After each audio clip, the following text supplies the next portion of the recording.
Los libros de Esdras y Nehemías. En la mayoría de las Biblias modernas, estos libros están separados, pero esa división sucedió mucho después de que el libro fuera escrito. Originalmente era una sola obra escrita por un solo autor. La historia se desarrolla después de que los babilonios destruyeron a Jerusalén y a su templo y se llevaran a una gran parte del pueblo al exilio.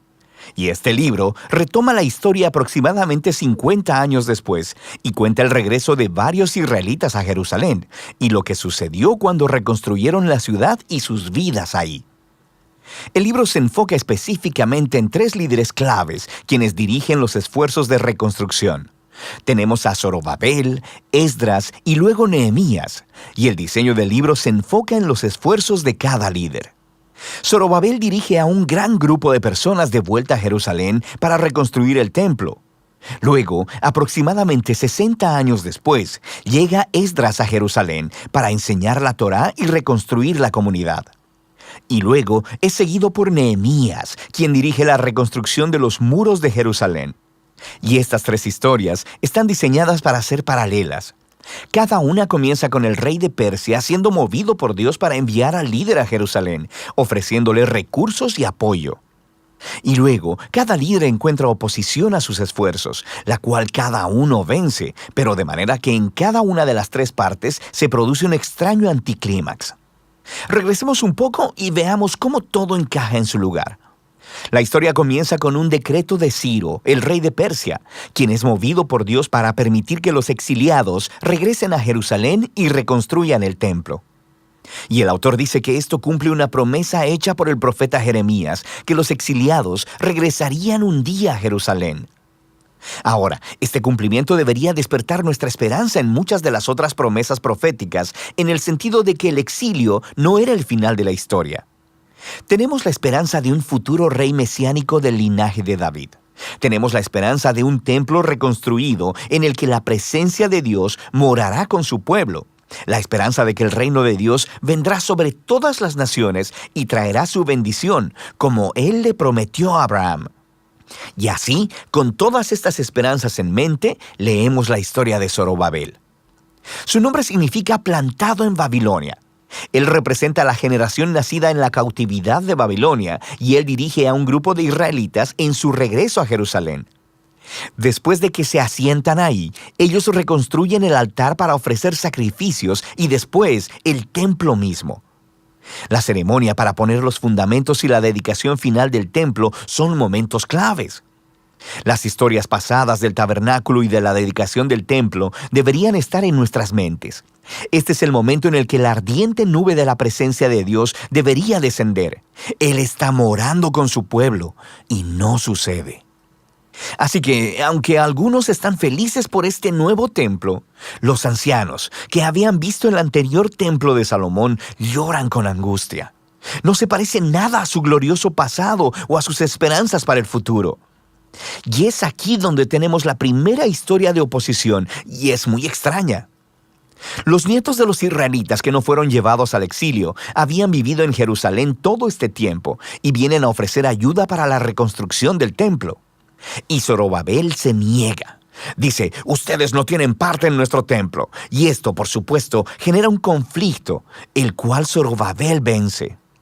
Pero es muy extraño porque los profetas habían visualizado que las tribus de Israel se unirían junto con todas las naciones para participar en la adoración al Dios de Israel cuando el reino finalmente llegara.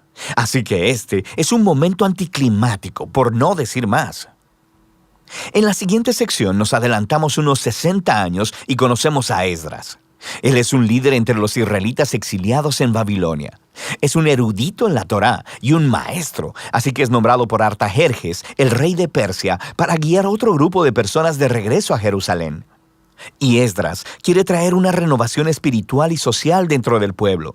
Nuestras esperanzas se elevan y de nuevo llegamos a un momento anticlimático en la historia. Esdras descubre que muchos de los israelitas exiliados que habían regresado se habían casado con personas no exiliadas que permanecieron viviendo en Jerusalén. Algunos no eran israelitas y es casi seguro que otros sí lo eran. Esdras luego apela a los mandamientos de la Torá, en el sentido de que Israel debía ser santo y separado de los antiguos cananeos. Y luego dice que las personas viviendo alrededor de Jerusalén son como los cananeos. Ellos van a corromper a los exiliados. Así que Esdras ofrece una muy conmovedora oración de arrepentimiento. Pero luego, él reúne a todos los líderes y promulga un decreto de divorcio que dice que todos esos matrimonios deben ser anulados y las mujeres y los niños expulsados. Y luego, el decreto solo se cumple parcialmente. Se nos da una lista de algunos de los hombres que se divorciaron de sus mujeres. La historia es muy extraña por varias razones. Primero que nada, Dios nunca ordenó a Esdras que hiciera esto. Fueron los líderes de Jerusalén quienes llevaron a Esdras a hacer el decreto. Segundo, el profeta contemporáneo, Malaquías, sí dijo que el exiliado debía preocuparse por la pureza, pero también dijo que Dios se opone al divorcio. Así que los resultados combinados del decreto encajan con este patrón de una conclusión extraña y anticlimática.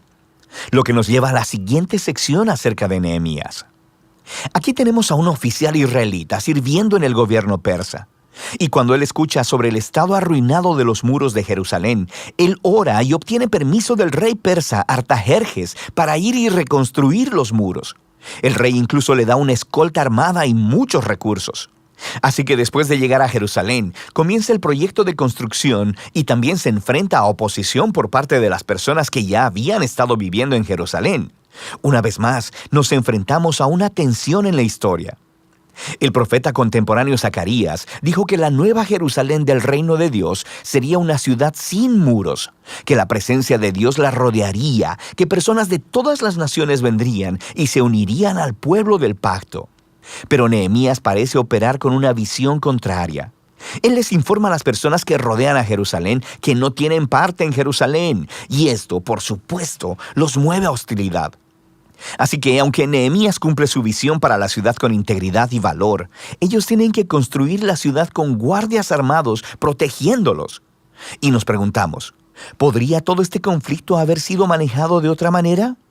Y todo esto nos lleva a la conclusión del libro en dos movimientos, primero positivo y luego negativo. Esdras y Nehemías combinan sus esfuerzos para traer una renovación espiritual entre el pueblo.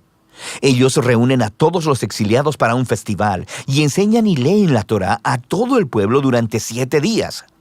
Y luego celebran la antigua fiesta de los tabernáculos para recordar la fidelidad de Dios en el Éxodo y los viajes en el desierto. Y confiesan sus pecados y se comprometen a renovar el pacto y a seguir todos los mandamientos de la Torá. Y terminan con una gran celebración sobre el templo y los muros de Jerusalén. Y pensaríamos que este es el momento decisivo, pero no lo es. El libro termina en una nota completamente deprimente. Nehemías da un paseo por la ciudad y descubre que el pueblo no ha estado cumpliendo sus votos del pacto. La obra de Zorobabel está deshecha, ya que él se encuentra con el templo en descuido y siendo administrado por un conjunto de gente que no está calificada. Luego descubre que el trabajo de Esdras ha sido comprometido. Encuentra a todos violando la Torá, a personas trabajando en el día de reposo. E incluso su propio trabajo en los muros está en juego porque las personas están poniendo mercados alrededor de los muros de Jerusalén y trabajando en el día de reposo. Y Nehemías desata un alboroto, golpea a las personas, les tira el cabello y les grita: «¡Obedezcan los mandamientos de la Torá!». Y sus últimas palabras son una oración para que Dios lo recuerde y que por lo menos Él hizo el intento. Y así termina el libro. Quiero decir, es muy extraño, pero nos hemos preparado para esto, ¿no?